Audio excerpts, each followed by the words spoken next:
रुचिका, बोलो निरंजन। अपनी आंखें बंद करो। क्यों? प्लीज बेबी, आंखें बंद करो ना। Good.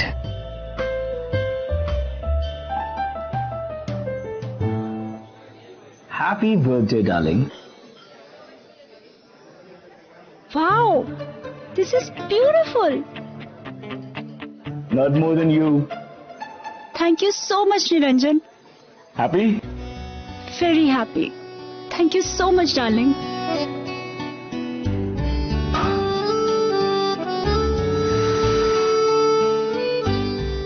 Thank you.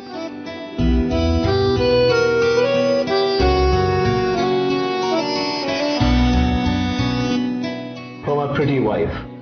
Cheers. Cheers.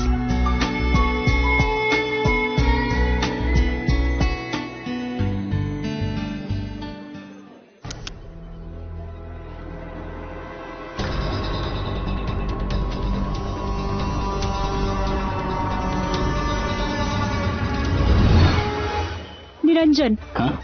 वो आदमी, ये वही आदमी है जो इतने दिनों से मेरा पीछा कर रहा है। इसका नाम पंकज है। और मैंने इसको इतनी बारी वार्न कर दिया कि मेरी फोटोज खींचना बंद करे, पर इसको समझ ही नहीं आता। निरंजन, फोटो खींचता है लड़कियों की, फोटो खींचता है लड़कियों की। कैमरा दे, क्या करे? कैमरा दे, छोड़। Niranjan, Niranjan leave him. क्या हुआ? मेरी बीवी की फोटो खींच रहा था। हाँ, बाहर चलिए प्लीज, प्लीज बाहर चलिए आप। निरंजन, प्लीज आप बाहर चलिए। Let's go, please please please. दोबारा दिखाना, मुंह तोड़ दूंगा।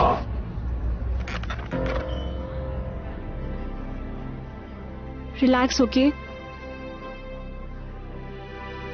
फाइन? या। Okay, I am sorry.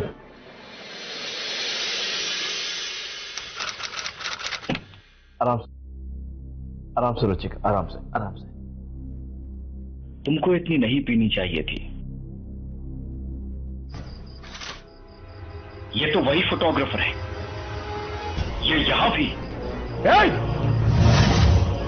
मुझे मना किया था ना मैंने, फिर फोटो खींच रहा है। होटल में मार खाने के बाद भी सुन रहा नहीं तू रुक वहीं पे, अभी आता हूं मैं, वहीं रुकता हूं। तुझे मैंने मना किया था, मेरी बीवी की फोटो खींचता है। अरे क्या करूं यार, तेरी इतनी खूबसूरत जो है। कमीने, फोटो खींचेगा। रुचिका, रुचिका प्लीज आगे मत आओ। रुचिका स्टॉप, रुचिका।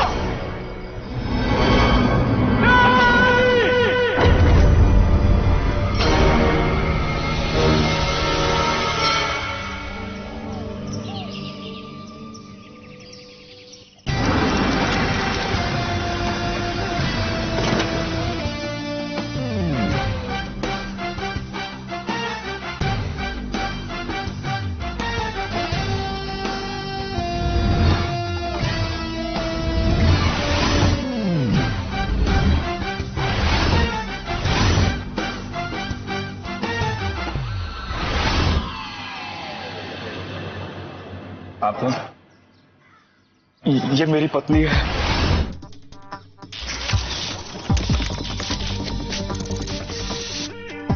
सर,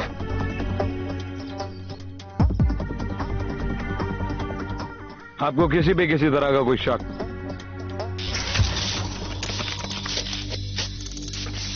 जी, एक लड़का है जो कई दिनों से रुचिका, मतलब मेरी पत्नी को परेशान कर रहा है। कौन है वो? इस बिल्डिंग में रहता है। ये हमारे फ्लैट के ठीक सामने उसका फ्लैट है। चलो। अरे, ये घर खाली कैसे हो गया? कुछ घंटे पहले वो यहीं था। ये कहां चला गया? तलाशी लो पूरे घर की। वो बालकनी कहाँ है जहां आपने उसे देखा था?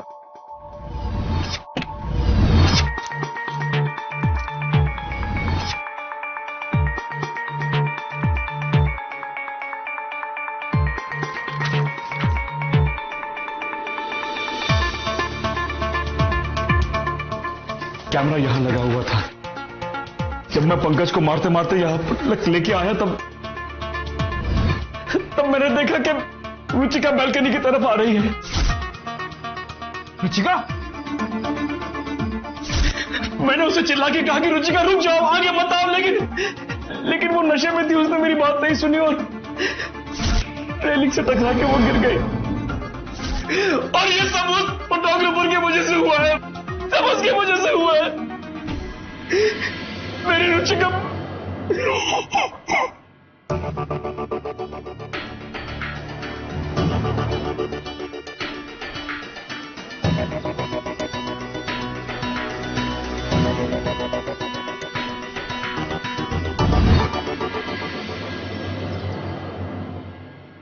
सर, ये कुछ फोटोज मिले बाथरूम से। अलग अलग लोकेशन में खींची गई है सर।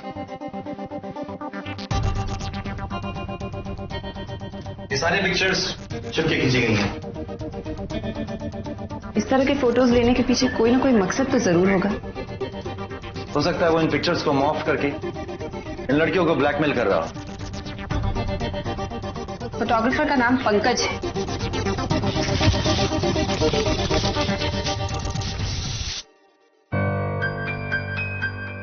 और अग्रीमेंट में उसका मोबाइल नंबर भी मेंशन है। इसका कोई फायदा नहीं है श्री, ये नंबर गलत है, क्योंकि कोई भी मोबाइल नंबर 9 डिजिट का नहीं होता। ये रिचार्ज कूपन लो और चेक करो कि इस रिचार्ज कूपन से कौन सा फोन रिचार्ज किया गया है। और वो वीडियो कैमरा भी ढूंढो जिससे पंकज रात को रुचिका को शूट कर रहा था। Right sir.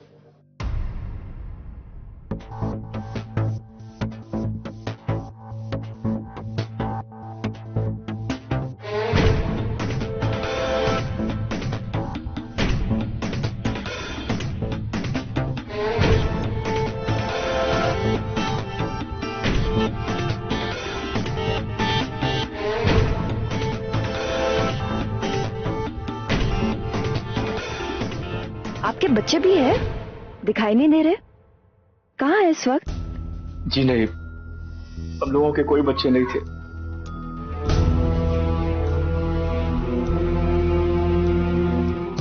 खिलौना मैं लेके आया था। हम लोग अपना बच्चा प्लान कर रहे थे, लेकिन उससे पहले ही रुचिका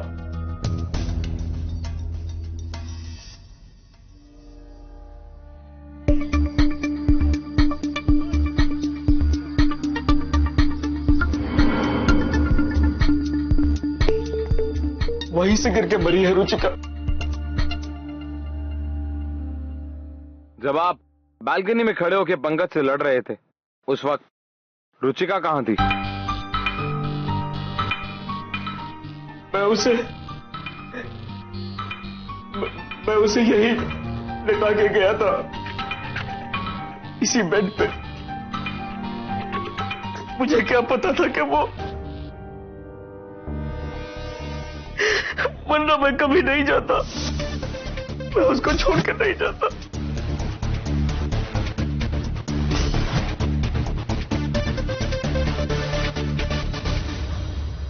कल रुचिका का बर्थडे था।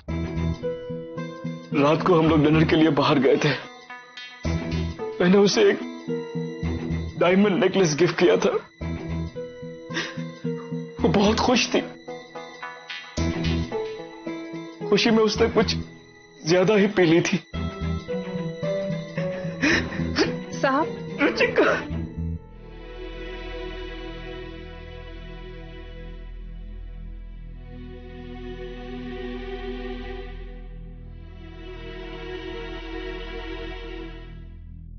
हमारी बेगम साहब नहीं रही मीना, हमारी बेगम साहब चले गई मीना। तुम भी जाओ, तुम भी जाओ भी। ये जो तस्वीर सामने दीवार पर लगी,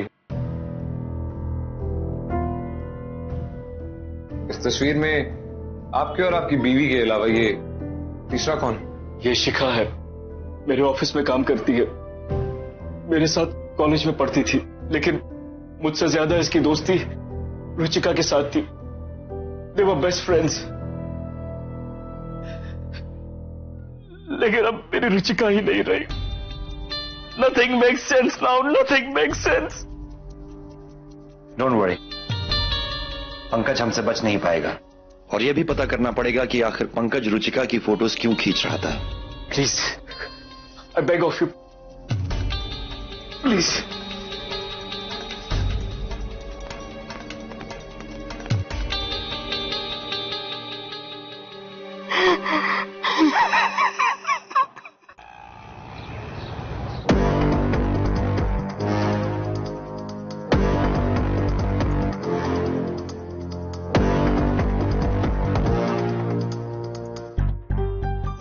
Come in.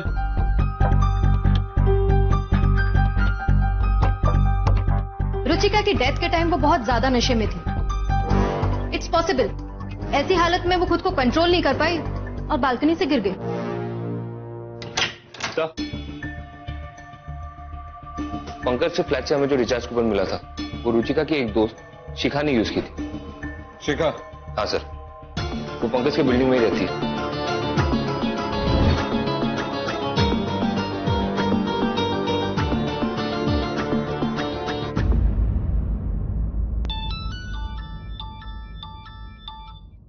हेलो, अच्छा बताओ क्या प्लान है? Emergency task force. आप रुचिका की दोस्त है? जी हाँ।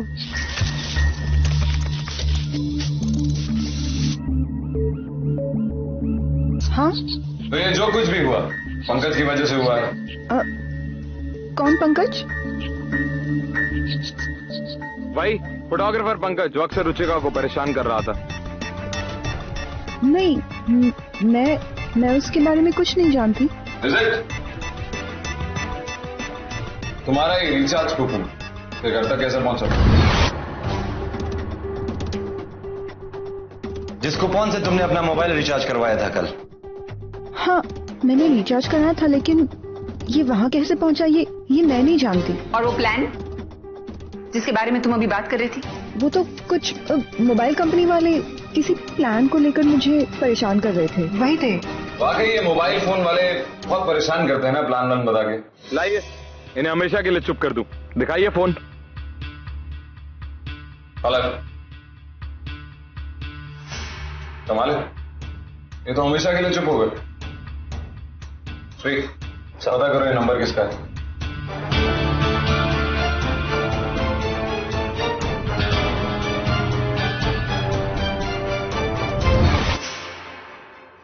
सर, ये नंबर पंकज का ही है। तो शिखा तुम सच यहीं बताओगी या एटीएफ के इंटेरोगेशन रूम में? मैं सच कह रही हूँ सर, मैं किसी पंकज को नहीं जानती। मैं तो रुचिका की बेस्ट फ्रेंड हूँ। अगर तुम उसकी बेस्ट फ्रेंड थी तो उसके डेथ के बाद उसके पति से एक बार भी मिलने क्यों नहीं गई? पंकज की लोकेशन ट्रेस करो।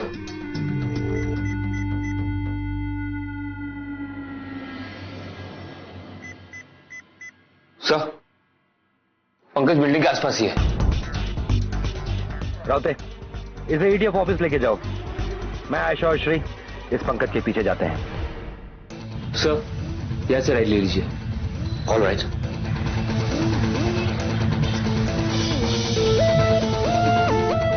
सर, पंकज उसी टैक्सी में है।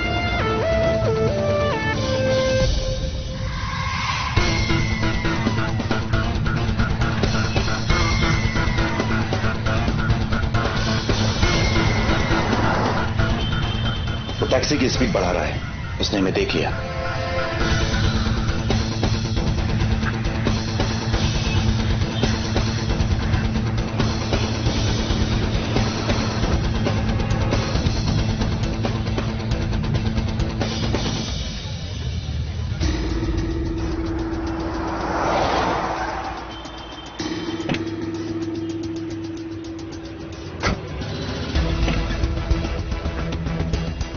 क्या हुआ साहब?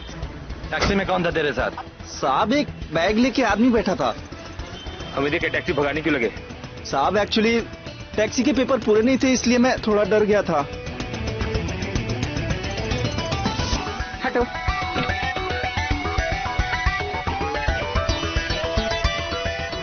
पंकज का मोबाइल।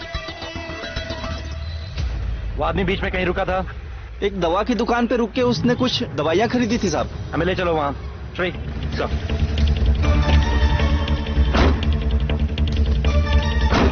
चलो।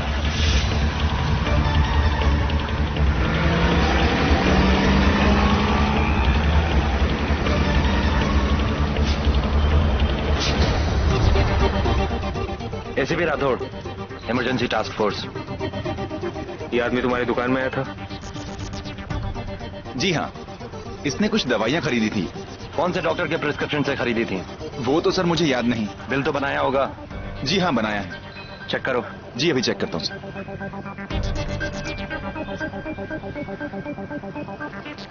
डॉक्टर मधुषा,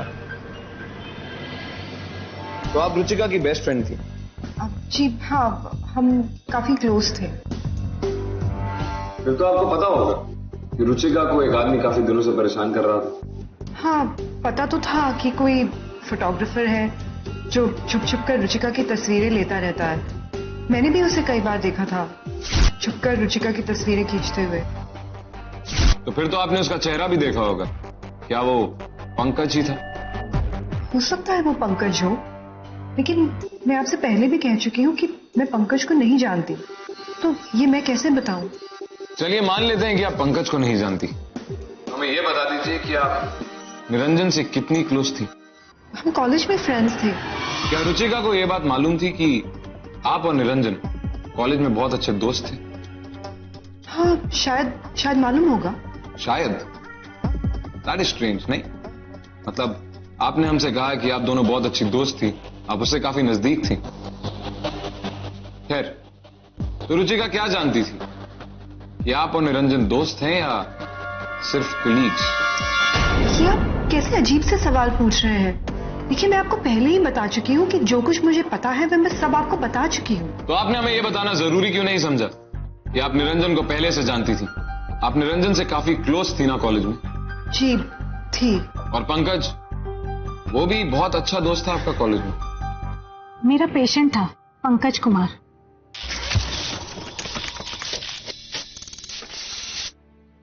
पंकज जब मेरे पास आया था तो अपने काम को लेकर काफी परेशान था, इसीलिए वो डिप्रेशन का शिकार भी हो गया था। उसकी हालत कब से थी, आप कुछ बता सकती हैं? देखिए, वो पिछले काफी समय से मुझसे ट्रीटमेंट ले रहा था। आपको पंकज जब भी कांटेक्ट करे प्लीज मुझे फोन कीजिएगा। I sure you officer. Thank you doctor. मैं किसी पंकज वंकज को नहीं जानती और ना ही मैं उससे कभी मिली हूँ। कैसे यकीन कर ले मैडम? पंकज ने आपको कई बार कॉल किया और आपने उसे कई बार बात भी की। नंबर याद दिला दूं आपको? वो जो कोई भी था जिसका नाम आप पंकज बता रहे हैं, वो अपने आप को मोबाइल कंपनी का आदमी बताकर मुझे कई बार फोन करता रहता था और तरह तरह के ऑफर्स के बारे में बताता रहता था। अगर आपकी इस बात पे यकीन करना भी चाहूं तो कर नहीं पाऊंगा, क्योंकि आपने कई बार उसे वापस फोन भी किया। कुछ याद आया? मैंने उसे कॉल इसलिए किया क्योंकि मुझे लगा वो मोबाइल फोन कंपनी का एम्प्लॉय है और उन ऑफर्स के बारे में डिस्कस करने के लिए मैंने उसे कॉल किया। तुम झूठ बोल रही हो या नहीं, इसका फैसला बहुत जल्द हो जाएगा। एक बार पंकज गिरफ्तार तो हो जाए।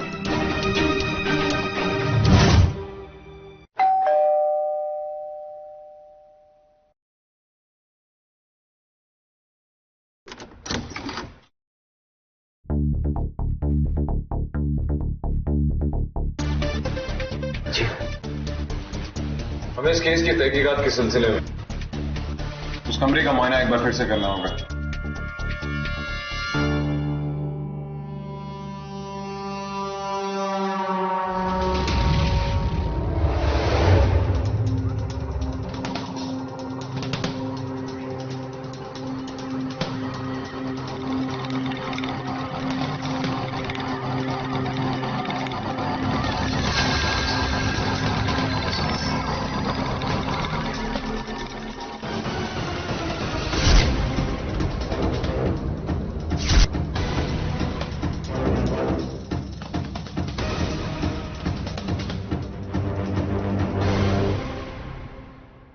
सॉरी कि हमें आपको एक बार फिर से परेशान करना पड़ा। इट्स ओके, लेकिन कुछ पता चला पंकज का पकड़ा गया? वो पता चल जाएगा, लेकिन ऐसी कोई भी बात है जो आपने हमसे छुपाई हो या हमें बताई ना। देखिए, जो मुझे जरूरी लगा मैंने वो सब बता दिया आपको। जरूरी या गैर जरूरी वो हम तय कर लेंगे। फिलहाल आपके जहन में जो कुछ आता है वो हमें सब बताइए, अपने बारे में, अपनी बीवी रुचिका के बारे में सब कुछ। हमारी लव मैरिज थी। रुचिका को घूमना, शॉपिंग करना बहुत पसंद था। अक्सर वो ऐसी चीजें भी खरीद लेती जिसकी उसे जरूरत नहीं होती, लेकिन मैं उसे कभी नहीं रोकता, क्योंकि मैं अपनी रुचिका को वो सारी खुशियां देना चाहता था जो मुझे और उसे किसी से नहीं मिली। हम दोनों अनाथ हैं ना। हमारी मुलाकात भी एक बच्चों के अनाथ आश्रम में हुई थी, फिर वो मुलाकात प्यार में बदल गई। हम दोनों ने शादी करने का फैसला कर लिया। हम अपना परिवार बसाना चाहते थे। जितना प्यार रुचिका आपसे करती थी, क्या उतना प्यार आपसे कोई और नहीं करता था? जी नहीं। तो उससे थोड़ा कम? आपका मतलब क्या है? शिखा, क्या आज तक उसने आपसे कभी भी अपने प्यार का इजहार नहीं किया? बिल्कुल नहीं। कभी आपको ऐसा नहीं लगा कि वो आपसे प्यार करती है? ये प्लीज, शिखा के दिल में ऐसी कोई बात नहीं है। काफी अच्छी तरह जानते हैं आप शिखा के दिल की बातों को। खैर, आपको कभी भी ऐसा नहीं लगा कि रुचिका की मौत एक हादसा नहीं, एक कत्ल हो सकता है? कत्ल? ये सब आप क्या कह रहे हैं? देखिए, सब पंकज की वजह से हुआ है। न वो मुझे उकसाता, न मैं अपनी पत्नी को उस हाल में छोड़ के जाता, न वो बालकनी से गिरती। सब उसकी वजह से हुआ। प्लीज आप लोग उसे पकड़िए ना। हमें जो करना है वो तो हम करेंगे निरंजन जी।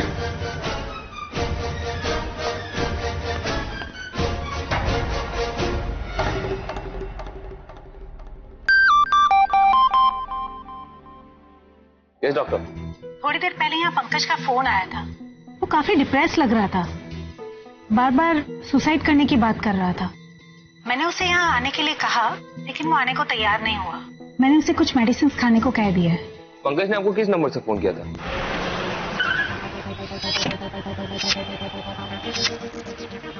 ACP Rathore, emergency task force. इस आदमी को देखा है? हाँ सर, इसे तो मैं जानता हूँ। हेलो डॉक्टर मधु। मैडम, मैं पंकज, मैं बहुत डिप्रेस्ड हूँ। जी थैंक यू। अभी थोड़ी देर पहले ही आया था सर। कुछ परेशान लग रहा था वो सर यहाँ पास की कॉलोनी में रहता है वो। Thank you. राउते,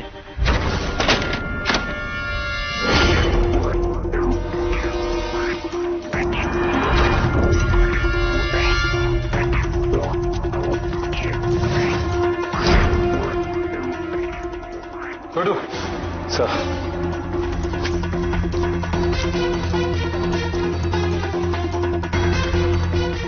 So he's dead. शायद इसने आत्महत्या की है।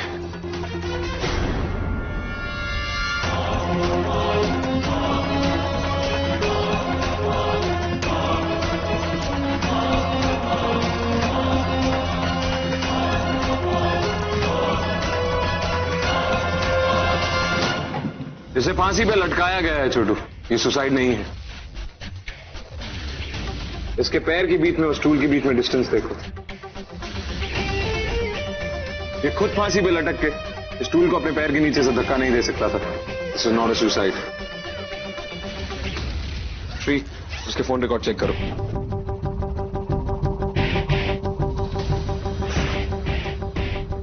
छोटू, उतारो इसे। Right sir.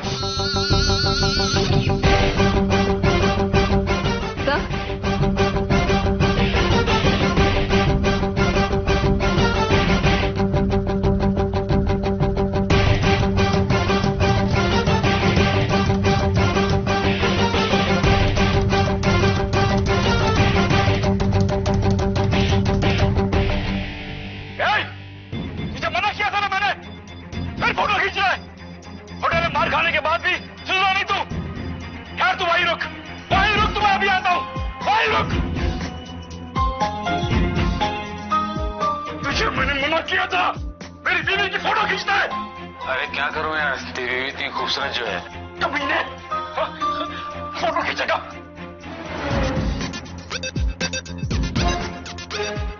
रुचिका, रुचिका वहीं रुको। रुचिका आगे मत आओ। रुचिका।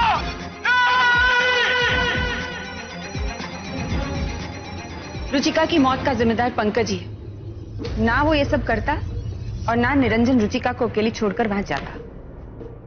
इसके अलावा हमारे पास और कोई वीडियो फुटेज भी नहीं है। इस फुटेज से यह साफ जाहिर होता है कि रुचिका की मौत एक हादसा है, लेकिन पंकज की मौत, उसका इन सबसे क्या लेना देना? ये फुटेज एक बार फिर से चलाओ।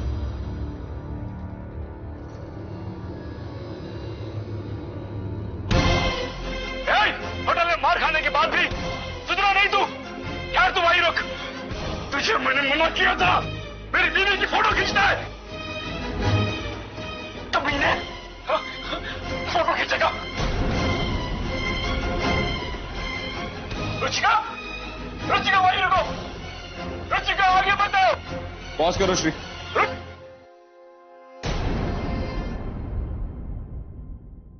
राठौड़, ये कोई हादसा नहीं, एक सोचा समझा कत्ल।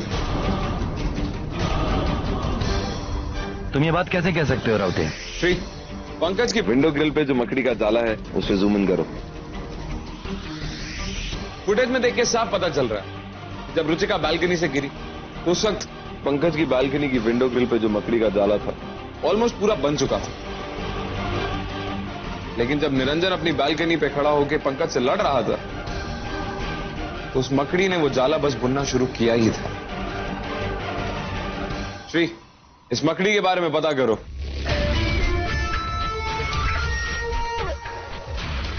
इस केस में हमारी चश्मदीद गवाह ये मकड़ी ही है।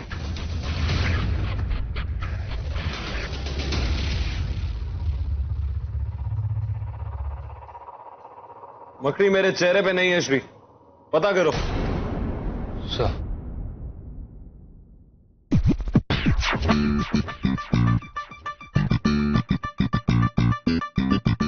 एक मकड़ी किसी के मर्डर की गवाही कैसे दे सकती है? ये कैसे पॉसिबल है? जिसका डर था वो ही हुआ। अर्जुन तो गया,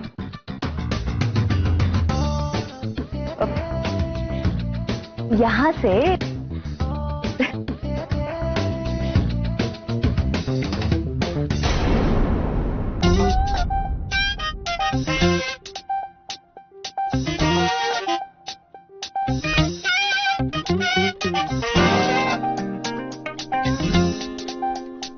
छोटू, बकरियों की 8 टांगे होती है, वो अपने फन की तरह इस्तेमाल करती है और जहर छोड़ती है उससे।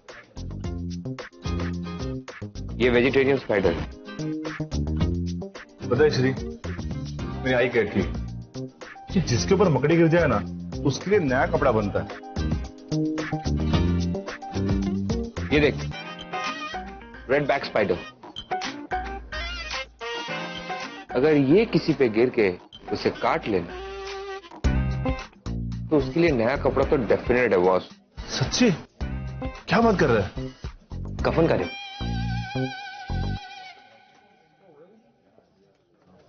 तो बालकनी में यही थी क्या? ना, बालकनी में ये थी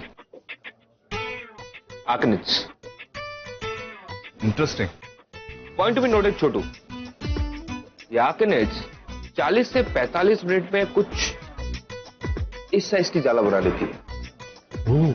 और मेरे काबिल दोस्त अर्जुन सर को मर्डर का विटनेस मिल गया।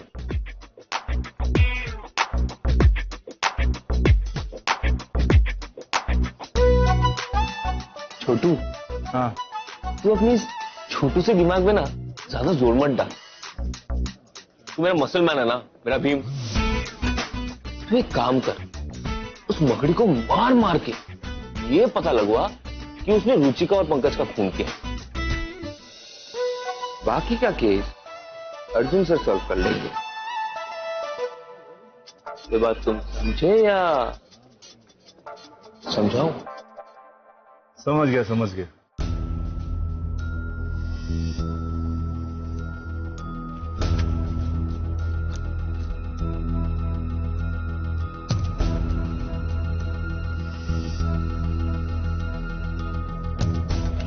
आज क्या ढूंढ रही हो मेरे ऑफिस में? मकड़ी, एक ऐसी मकड़ी जो इस बात की गवाही दे सके कि इस केबिन में बैठा हुआ इंसान भी कभी मुस्कुराया था या नहीं? अब क्योंकि अगर कोई मकड़ी किसी मर्डर केस की गवाह बन सकती है तो इस कमरे की मकड़ी भी इतनी गवाही तो दे ही सकती है ना? सर, मिल गई। कर गया। आखनिच, ये मकड़ी 40 से 45 मिनट में उतनी ही जाला बूंदती है जितना हम लोगों ने वीडियो में देखा था। इसका मतलब शायद उस वीडियो फुटेज को प्लान करके शूट किया गया था, क्योंकि निरंजन को अपने घर से पंकज के घर तक पहुंचने में मैक्सिमम 10 मिनट लगने चाहिए, लेकिन उस दिन उसे 30 से 35 मिनट लगे, क्योंकि इतने ही वक्त में ये मकड़ी अपना इतना बड़ा जाल बुन सकती है। पर सवाल ये है कि इतने टाइम गैप में निरंजन आखिर कर क्या रहा था जो हमें उस वीडियो फुटेज में नहीं दिखा।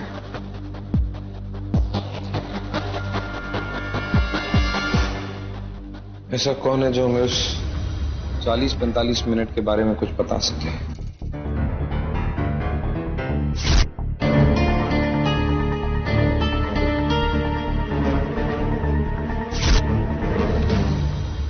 श्री, मीना को इंटेरोगेशन के लिए बुला। पिछले 4 साल से मैं इस घर में काम कर रही हूँ साहब, और सुबह शाम दोनों टाइम आती हूँ काम करने के लिए। घर की साफ सफाई करना, खाना बनाना, यही मेरा काम है। फिर तो तुम इस घर के बारे में और इसके सदस्यों के बारे में बहुत अच्छी तरह जानती हो। हमारी रुचिका मेम साहब कितने बजे सोती थी? दीदी तो अक्सर 11 बजे तक सो जाती थी साहब, और इसी वजह से हमारे साहब भी जल्दी घर आ जाते थे। क्या तुम्हारी रुचिका दीदी से मिलने अक्सर कोई आया करता था? नहीं साहब, ऐसा तो मैंने कभी नहीं देखा कि कोई उनसे मिलने आए। और तुम्हारी दीदी और साहब बीच का रिश्ता कैसा था? साहब, दोनों के बीच बहुत ही अच्छा रिश्ता था। दोनों एक दूसरे का बहुत ख्याल रखते थे, और हमारे साहब तो दीदी का बहुत ही ख्याल रखते थे। यहाँ तक कि साहब जब रात में बाहर जाते थे तो मुझे दीदी के साथ सोने के लिए कह के जाते थे। एक मिनट, तुम्हारे साहब तुम्हें साथ सोने के लिए कहकर क्यों जाते थे? क्योंकि साहब दीदी को रात में नींद में चलने की बीमारी थी।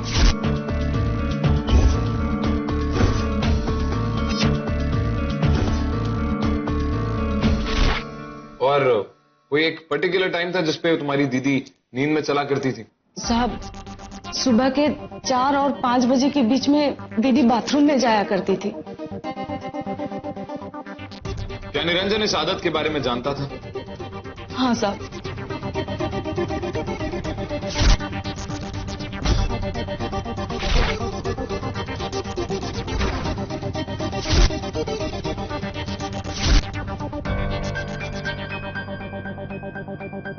इसका मतलब किसी ने जानबूझ के उस बेड की पोजीशन बदली। जिस दिन हम तहकीकात के लिए तुम्हारे उस घर पे आए थे, उस दिन तुम वहीं थी। किसी ने उस बेड की पोजीशन बदली थी। तुम जानती हो किसने? साहब, मुझे तो नहीं पता है, लेकिन इस बारे में मैंने अपने साहब से पूछने की कोशिश की थी साहब, लेकिन मुझे उन्होंने मना कर दिया और घर भेज दिया। तुम जा सकते हो।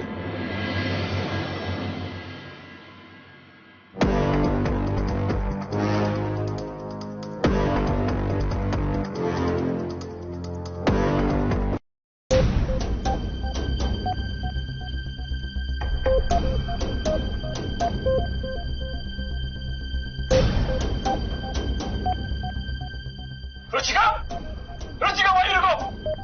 रुचिका आगे बताओ। रुचिका प्लीज आगे बताओ। यही सब हुआ था उस दिन? रुचिका, बस यही हुआ था। आप लोगों से मैं सब बता चुका हूं। रुचिका, इस मकड़ी के जाले को देखो। इस फुटेज को देख के ऐसा लगता है कि तुम्हारे निकलने के कुछ मिनट बाद ही रुचिका बालकनी में आई थी।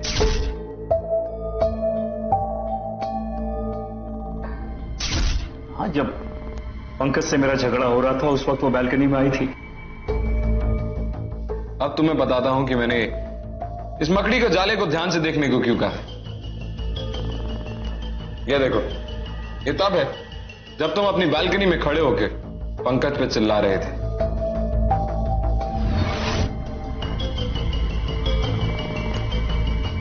और उसके कुछ ही मिनट बाद अब देखो,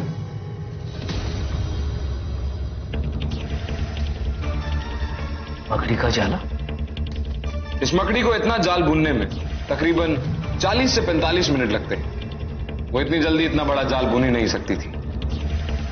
जो जाल तुमने बुना उसका सफाया इस मकड़ी ने कर दिया। समझे या समझाऊं?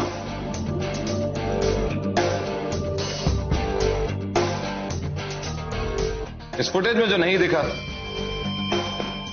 वो हम तुम्हें सुनाते हैं। तुम्हें अच्छी तरह पता था कि तुम्हारी बीवी रुचिका को नींद में चलने की बीमारी है और एक बार सोने के बाद वो नींद में उठ के बाथरूम जरूर जाती है। और तुम्हारे कमरे के नक्शे के हिसाब से बाथरूम तुम्हारे बेड के राइट पे है और बालकनी बेड के लेफ्ट पे। तुमने इसी बात का फायदा उठाया। रात जब रुचिका तुम्हारे साथ होटल से वापस आई तो वो नशे में थी, बेड पे लेटते ही सो गई। उसके बाद तुमने उसकी बेड की पोजीशन बदली कर दी। आराम से रुचिका, आराम से। Easy easy easy easy easy easy easy.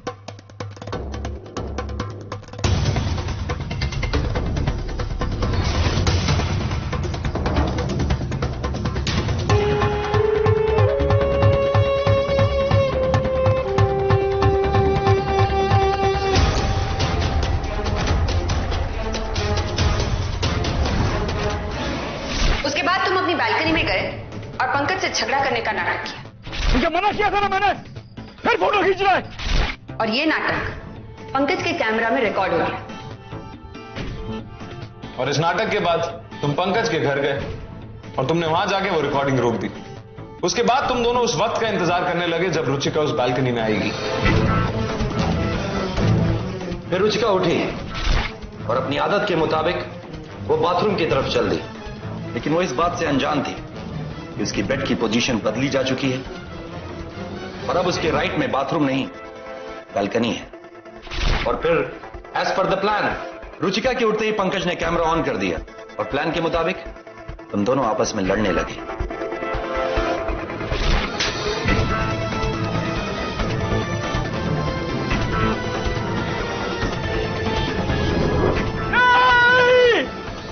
ये सारा नाटक तुमने इसलिए किया ताकि जब हम इस केस की इन्वेस्टिगेशन करें तो वो फुटेज दिखा के तुम बच सको।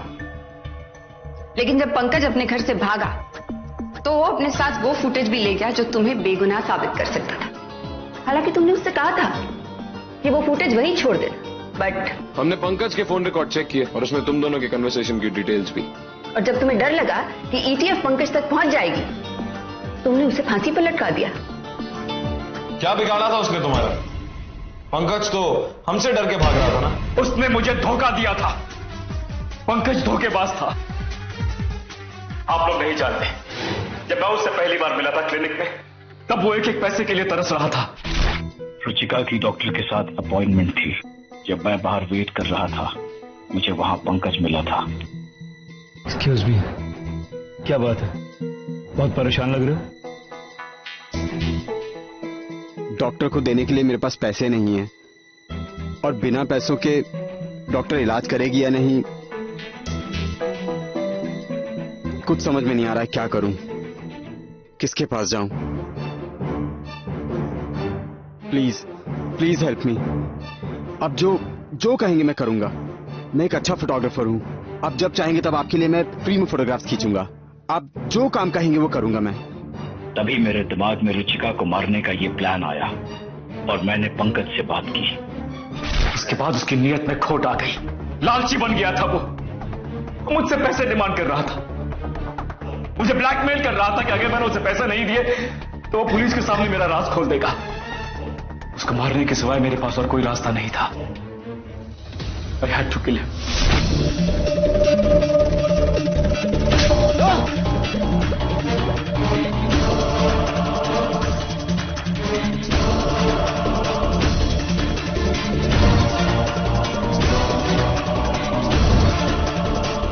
मेरी बीवी की फोटो खींचता है। अरे क्या करूं यार, तेरी बीवी इतनी खूबसूरत जो है। तो मैंने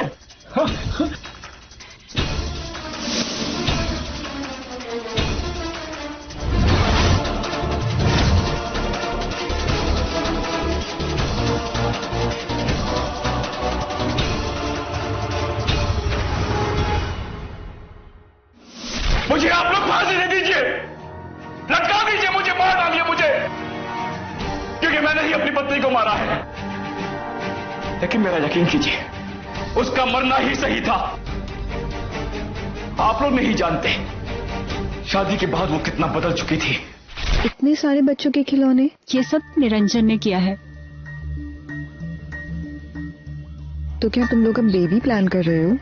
नहीं यार, मैं तो इन सब झंझटों में अभी नहीं पड़ने वाली। निरंजन है ना, उसको ही कुछ ज्यादा इंटरेस्ट है।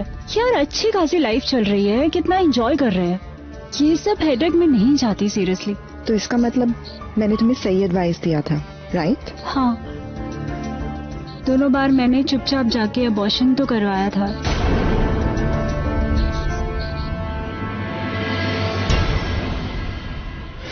बस उसी रोज मैंने तय कर लिया था कि ऐसी औरत को जिंदा रहने का हक नहीं है, कोई हक नहीं है।